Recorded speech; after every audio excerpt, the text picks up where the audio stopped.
বলেন মুসলিম জাতি শোনো, ইরান যদি শক্ত হয় তোমাদের পরাজয় কেউ ঠেকাইতে পারবে না।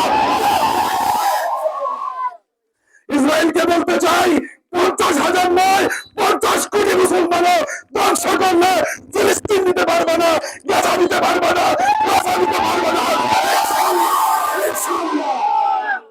খোদার কসম খেয়ে বলছি, ডোনাল্ড ট্রাম্প যখন এবার নির্বাচিত হয় আমার তখনই মনে হয়েছে মুসলমানদের আবারও খাওয়াদিন শুরু হয়েছে। কথা বলেন ঠিক কিনা?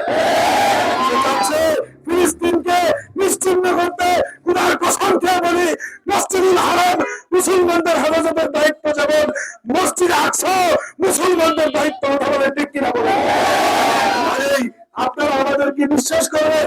হাদিসে নবীর ভবিষ্যৎবাণী ব্যক্ত হতে পারে না।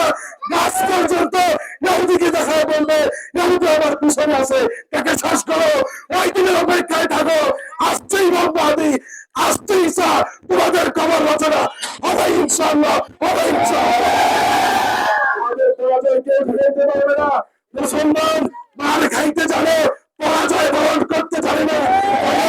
মুসলমান বাংলাদেশে যেভাবে ফেসে উঠেছে আমার মনে হয় এবার তাদের দমন করবে। কথা বলেন ঠিক কিনা? 1000 বছর ধরে মুসলমান মার খাচ্ছে। আমি আজও জীবনে পেরেছি শুধুই মাত্র মুসলিম শাসকদের মুনাফিকের কারণে। মুনাফিকি বন্ধ করেন। সৌদি প্রধানকে বলবো মুনাফিকি ছাড়েন। তুরস্ককে বলবো সামনে বিবৃতি দিয়ে তলে তলে আমেরিকার সাথে আঘাত করবেন, বন্ধ করেন, এই খেলা বন্ধ করেন।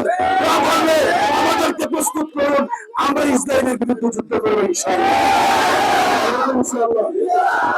আমাদের কবুল করেন।